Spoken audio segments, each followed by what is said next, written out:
I was on the outskirts of a little southern town, trying to reach my destination before the sun went down.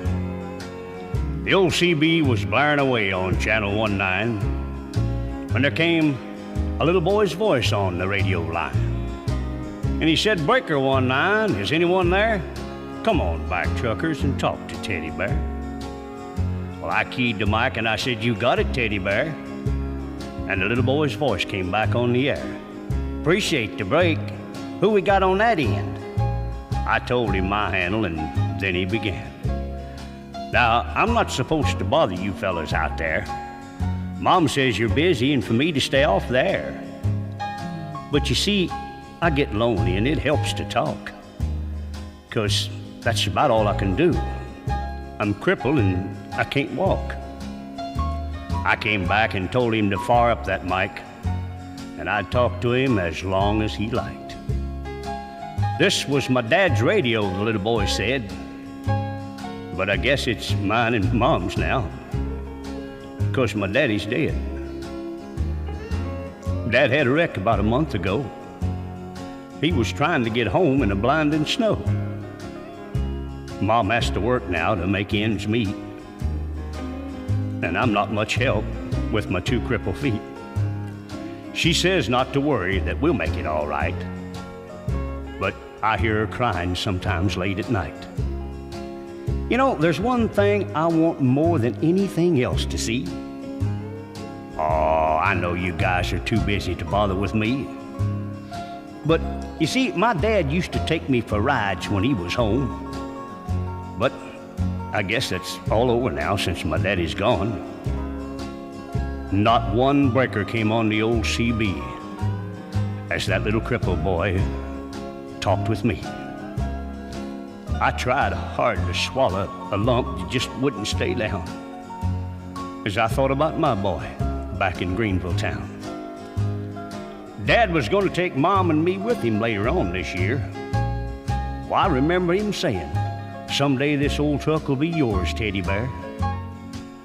But I know I'll never get to ride an 18-wheeler again. But this old base will keep me in touch with all my trucker friends. Teddy Bear's going to back on out now and leave you alone, 'cause it's about time for Mom to come home. But you give me a shout when you're passing through, and I'll sure be happy to come back to you. Well, I came back and I said, "Before you go, 1010, what's your home 20, little CB friend?" Well, he gave me his address, and I didn't once hesitate, 'cause this hot load of freight is just gonna have to wait. I turned that truck around on a dime and headed straight for Jackson Street, 229. And as I rounded the corner, oh, I got one heck of a shock. 18-wheelers were lined up for 3 city blocks. Well, I guess every driver for miles around had caught Teddy Bear's call. And that little crippled boy was having a ball. For as fast as one driver would carry him in, another would carry him to his truck and take off again. Well, you better believe I took my turn at riding Teddy Bear. And then I carried him back in and put him down in his chair. And buddy, if I never live to see happiness again, I want you to know I saw it that day in the face of that little man. We took up a collection for him before his mama got home, and each driver said goodbye, and then they were all gone. He shook my hand with a mile-long grin and said, "So long, trucker, I'll catch you again." Well, I hit that interstate with tears in my eyes. And I turned on the radio and I got another surprise. "Breaker 19," came a voice on the air. "Just one word of thanks from Mama Teddy Bear. We wish each and every one a special prayer for you, 'cause you just made my little boy's dream come true. I'll sign off now before I start to cry. May God ride with you. 10-4, and goodbye."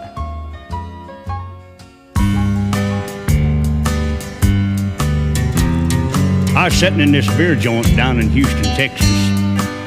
Been drinking Colorado Kool-Aid and talking to some Mexicans. And we was, what's that you say? What's Colorado Kool-Aid? Well, it's a can of Coolers, brewed from a mountain stream.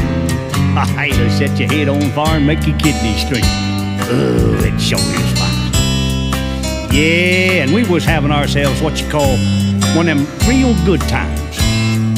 But you know, every beer joint that you've ever been in, some big mean drunk who just ain't got no friends, sure enough wants to fight. Yeah, he gonna whoop everything in sight. Well, sir, he took him a big cold swaller of beer, and he walked over and spit it in my Mexican friend's ear. Well, now, sure enough, that made my buddy real mad, 'cause that's something like he ain't never had. Well, sir, he pulled out a big, long switchblade knife, and quick as a whistle, he began to slice. That big, mean drunk stood back, his face full of tears, looking down at the floor at one of his ears. Well, he cut that thing off even with the sideburn. Now, you might say that that little old Mexican fella just didn't give a darn. But he was a gentleman about it.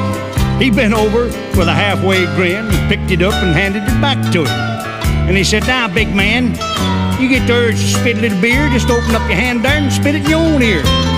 Won't be no trouble that way." That's what I heard him say. And I said, "Barmaid, set us up a round of that Colorado Kool-Aid.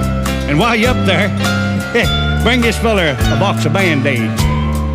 Now, let me tell you, if you're ever riding down in South Texas and you decide to stop and drink some Colorado Kool-Aid and maybe talk to some Mexicans, and you get the urge to get a little tough, let me tell you, you better make damn sure you got your knife-proof earmuffs. Hey, ain't that right, big man? I said, ain't that right, big man? Oh, hell. He can't hear, not on this side anyway. He ain't got no ear. Hey, barmaid, bring us a big glass of that Colorado Kool-Aid. How about it? How you doing, big man? You still got your ear in your hand? Hey, Lordy.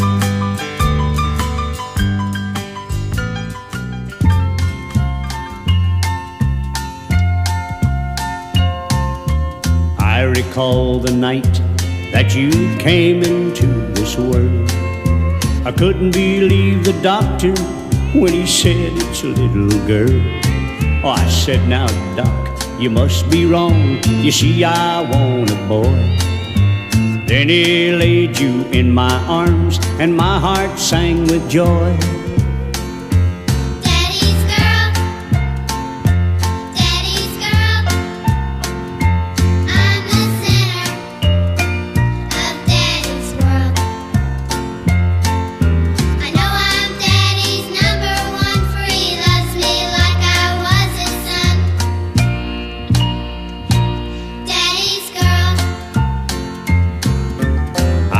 All the day I took you to a baseball game.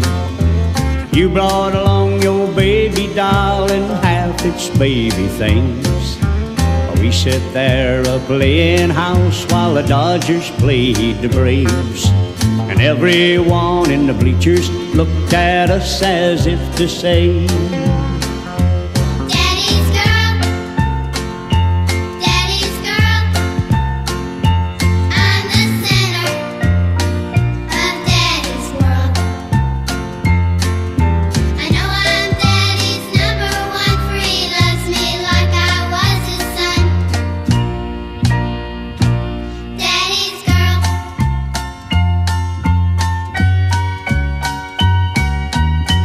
recall the day I took you on a fishing trip.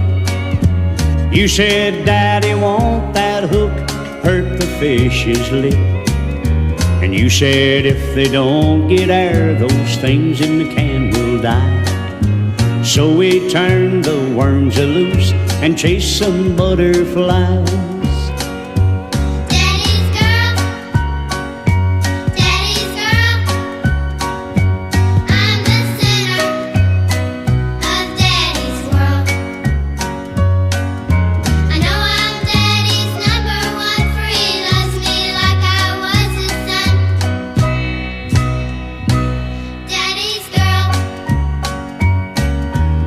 I recall the day that your young man come to call.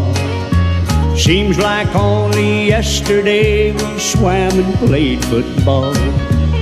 But I know the time has come that I must set you free. But no matter where you are, you know what you are to me.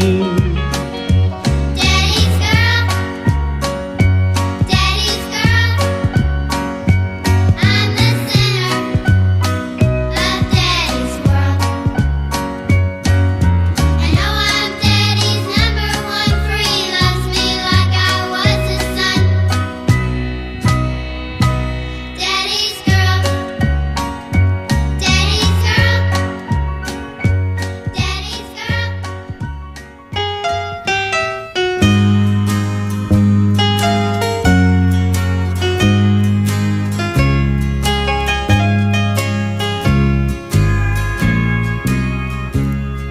The highways that wind and wander over mountains and valleys and deserts and plains, I guess I've drove about all of them. 'Cause for the past 25 years now, the cab of a truck has been my home. And it'd be kind of hard for me to settle down and not be on the go. Well, I remember the first truck I drove. I was so proud I could hardly wait to get home to show my wife and little boy. And my little boy was so excited like when he saw his first snow. He wasn't old enough to say too many words. He just kept a-hollering, "Giddy up, go, Daddy, giddy up, go." So that's what I named the old truck, Giddy Up Go. Oh, things wasn't too bad. Of course, I was gone an awful lot. And then after about 6 years of being in and out, I got home one day and found my wife and little boy gone. And I couldn't find out what happened. Nobody seemed to know. So from that day on, it's just been me and old Giddy Up Go. Oh, I've made a lot of friends at all the truck stops. And some of them would kid me about my little sign. Of course, they knew where I'd got the name. Of course, I told them about that little boy of mine and how his first word about the truck was Giddy Up Go.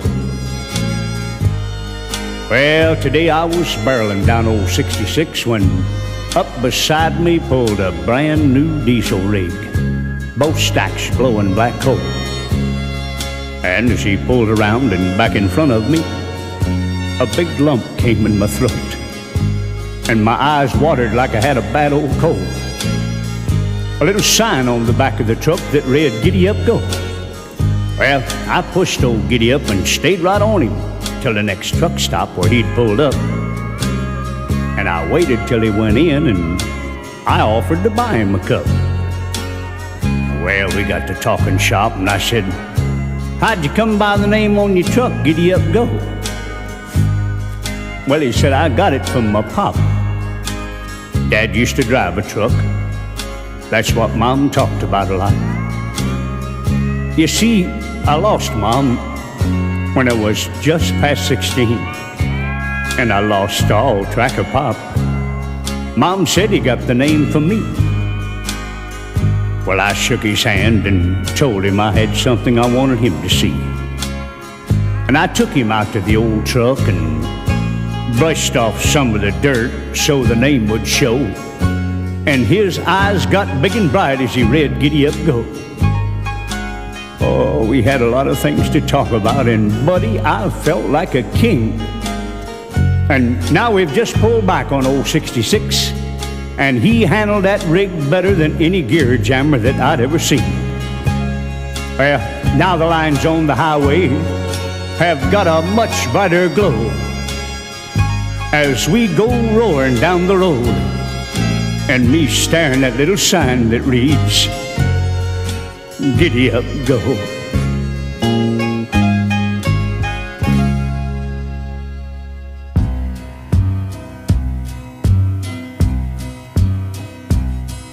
On our little girl's 3rd birthday, she got a sandbox in the backyard to play. Sand was everywhere as she played and she laughed. I fussed at her, for it killed all my grass. It'll come back. It'll come back. Daddy, don't be mad. God and the rain will bring it back.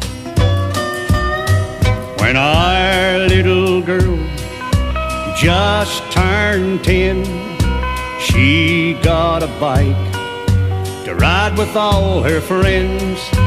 She skinned both her knees as she played and she laughed. I busted her, for it killed all my grass.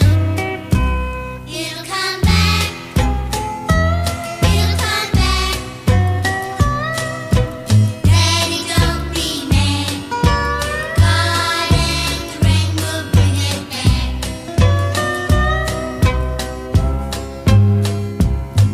When our little girl turned 17, we built her a pool in the backyard that spring. All her friends came and they swam and they splashed. I fussed at her, for it killed all my grass. It'll come back. It'll come back. Daddy, don't be mad. God and the rain will bring it back. My wife and I sit on the porch all alone as I look out across at my beautiful lawn. The house is quiet, there's no children at play, and I said to my wife, honey, if you'll listen real close, you can still hear her say, It'll come back. It'll come back. It'll come back. It'll come back. Daddy, don't be mad. God and the rain will bring it back. It'll come back. It'll come back. It'll come back. It'll come back.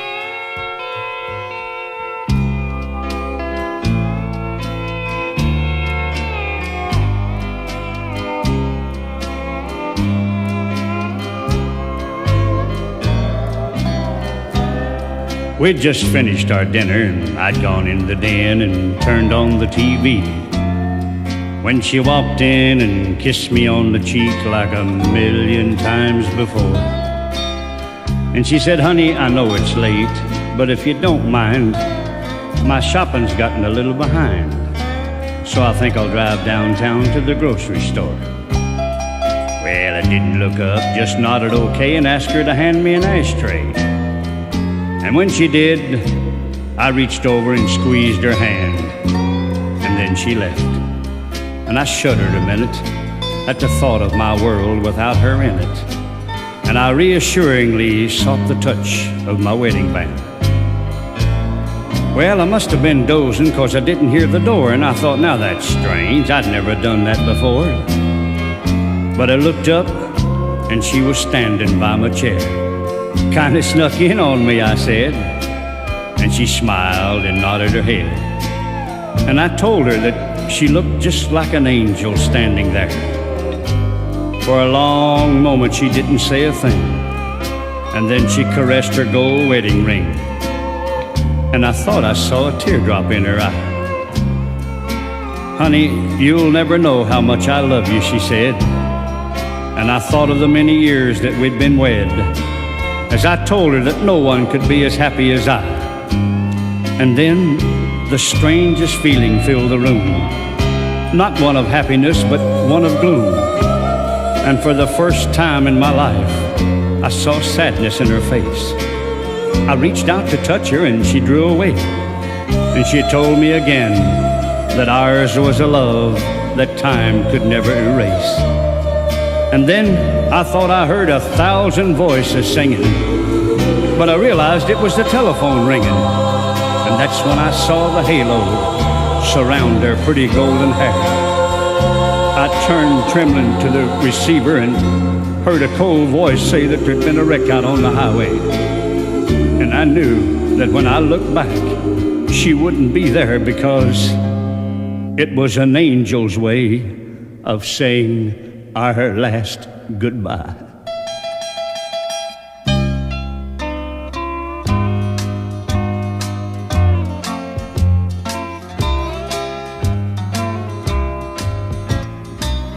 Some time ago, I was sipping on some coffee and having some ham and biscuits when a motion caught my eye through the truck stop window.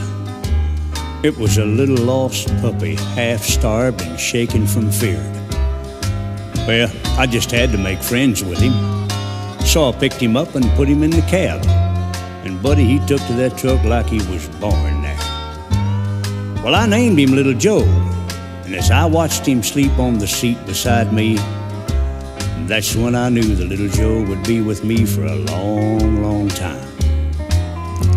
Well, a few months later, I was talking to my old friend Teddy Bear on the old CB and not paying much attention to my back door. And Little Joe started barking up a storm. I looked up and I saw a Smoky in the mirror, and I slowed my rig down just in time. But you know something?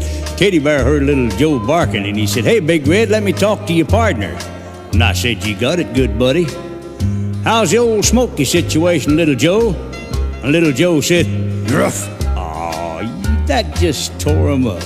And the next 200 miles just flew by, 'cause everybody on that CB wanted to talk to Little Joe.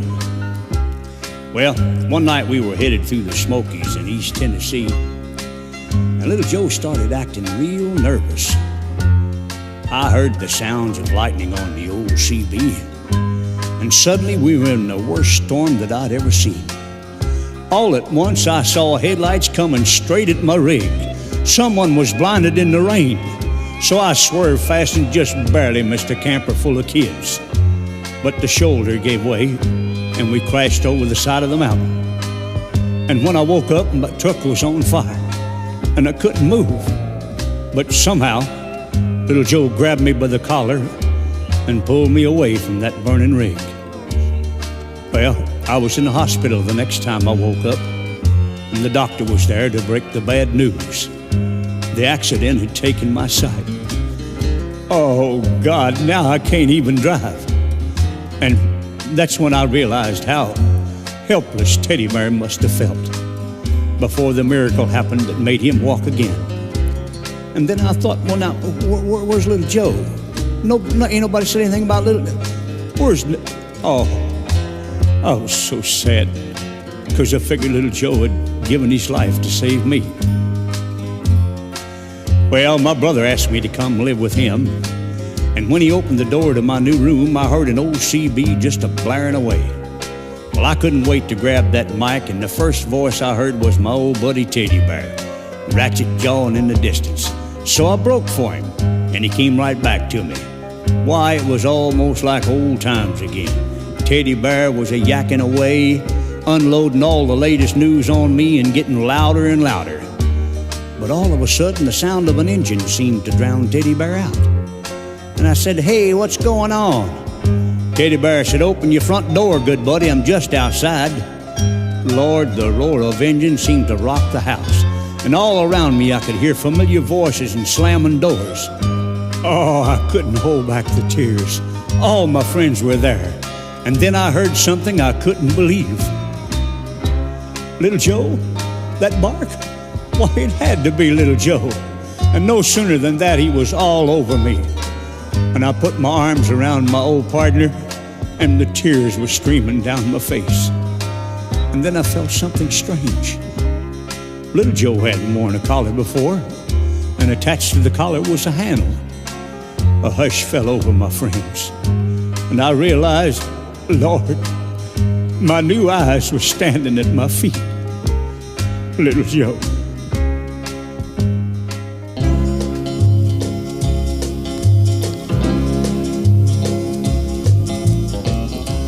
I was out on the West Coast trying to make a buck, and things didn't work out. I was down on my luck. Got tired of roaming and bumming around, So I started thumbing back east toward my hometown. Made a lot of miles the first 2 days, and I figured I'd be home in a week if my luck held out this way. But the third night, I got stranded way out of town at a cold, lonely crossroads. Rain was pouring down. I was hungry and freezing, done caught a chill, when the lights of a big semi topped the hill. Lord, I sure was glad to hear them air brakes come on. And I climbed in that cab where I knew it'd be warm. At the wheel sat a big man. He weighed about 210. He stuck out his hand and said with a grin, "Big Joe's the name." I told him mine. And he said the name of my rig is Phantom 309. Well, I asked him why he called his rig such a name. He said, "Son, this old Mac can put 'em all to shame. There ain't a driver or a rig a-running any line that's seen nothing but taillights from Phantom 309. Well, we rode and talked the better part of the night when the lights of a truck stop came in sight. He said, "I'm sorry, son, this is as far as you go, 'cause I gotta make a turn just on up the road."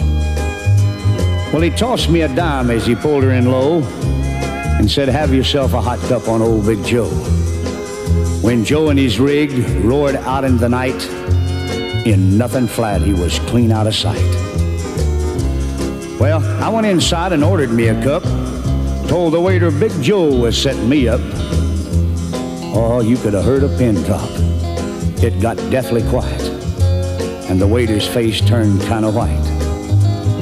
"Well, did I say something wrong?" I said with a halfway grin. He said, "No, this happens every now and then. Every driver in here knows Big Joe. But son, let me tell you what happened about 10 years ago. At the crossroads tonight where you flagged him down, there was a busload of kids a-coming from town. And they were right in the middle when Big Joe topped the hill. It could have been slaughter, but he turned his wheels. Well, Joe lost control, went into a skid, and gave his life to save that bunch of kids. And there at that crossroads was the end of a line for Big Joe and Phantom 309. But every now and then, some hiker will come by, and like you, Big Joe will give him a ride. Here, have another cup, and forget about the dime.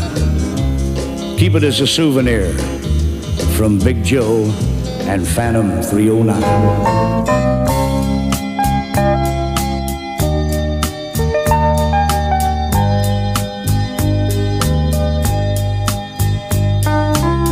Well, I had 2 weeks vacation coming, so I thought I'd drive down to Florida, spend some time with an old friend, date a few girls, make a few parties, and just kind of live it up again.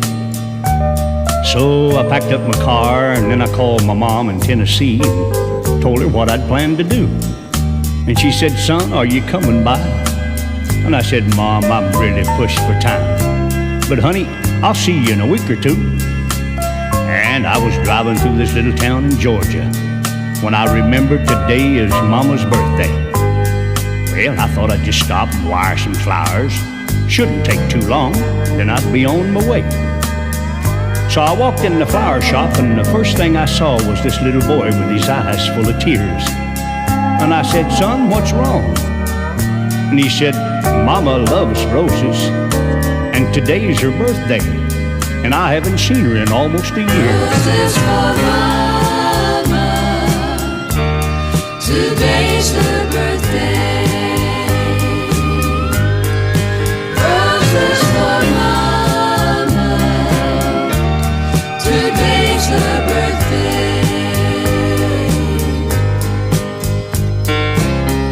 He said, "I live with Grandpa now, but I promised Mama some roses, 'cause I talk to her all the time. I wanted to give her 5, 'cause that's how old I am. But the lady said I couldn't buy them for just a dime." Well, the little feller's story kind of touched my heart. So I told the lady, just give him what he wanted and charge it to me.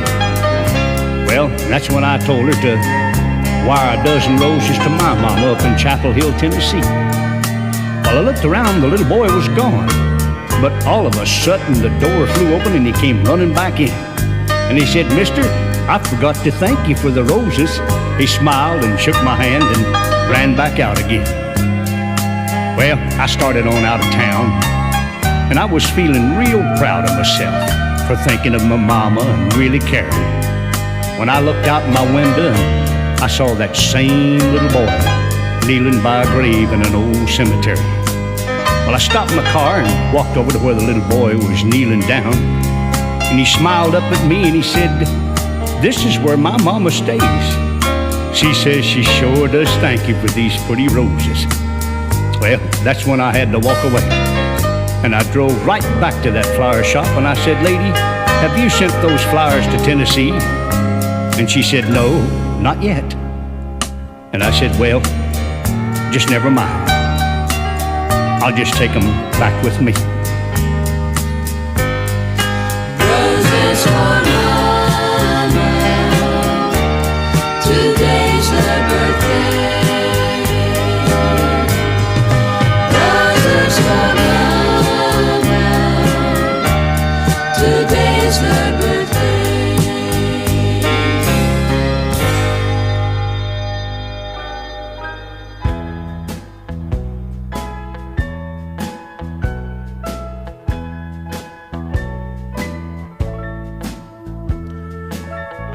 I was there that day and I saw her cry after Mama Teddy Bear said 10-4 and goodbye. She turned off the old CB and just looked at me. Then her heart overflowed and her tears ran free. And the gratitude shone in her face like the sun for all the things those big tough truckers had done. A handful of change and a few dollar bills, but most of all, a little crippled boy's dream fulfilled. I guess I was Mama Teddy Bear's best friend. I lived next door to her and little teddy bear since I don't know when. And that's why now, before my memory grows old, the rest of this story just has to be told. I'd come over and sit with Teddy Bear while his mama was away, play little games to help him pass the day. In the afternoon, she'd wheel that chair over by the radio and he'd go on the air. And one by one, he'd break 'em all. I never knew a trucker not to answer his call. He'd just grin and ask me not to tell his mum, but I was pretty sure she knew what was going on. But time has a way of taken its toll, and much too fast, Mama Teddy Bear was growing old. I watched as the silver touched her hair, and her one aim in life was Teddy Bear. And then I saw another change take place. Little Teddy Bear was slowly losing the race. I knew it, and his mama knew it too. There was nothing in this whole world either one of us could do. He talked less often on the old CB. There were times when he'd hardly talk with me. He took to sitting in the window and watching the road and the big 18-wheelers rolling by with their load. Finally, he was too weak to get out of bed, and one day he looked at me and said, "Would you turn on the radio and go on the air and tell all my trucker friends what's happened to Teddy Bear?" Well, the hardest thing I've done in my time was to pick up that mic and say, "Break 1-9. This is for all you truckers who care. I'm calling for your little friend, Teddy Bear. He says to tell you he misses you all, and he's awful sorry he can't answer your calls." They all came back and joked with me and said they'd catch him later on the old CB. They never did catch Teddy Bear again, 'cause late one night the angel came. And the last thing he said before he died was, tell all my trucker friends how I enjoyed the rides. Mama Teddy Bear couldn't tell them, and neither could I. 'Cause each time we'd look at that radio, we'd both start to cry. The funeral was preached at the chapel, and little Teddy Bear started on his last ride. As the procession rounded the little city square, the sounds of 100 engines filled the air. The truckers had dropped their trailers back somewhere behind, and one by one they fell in line. They all tried to comfort Mama Teddy Bear, and it seemed like the warmth of God just filled the air. Slowly they formed a circle round the little grave, and a lot of big men cried that day as they paid their last respects on Teddy Bear's last ride.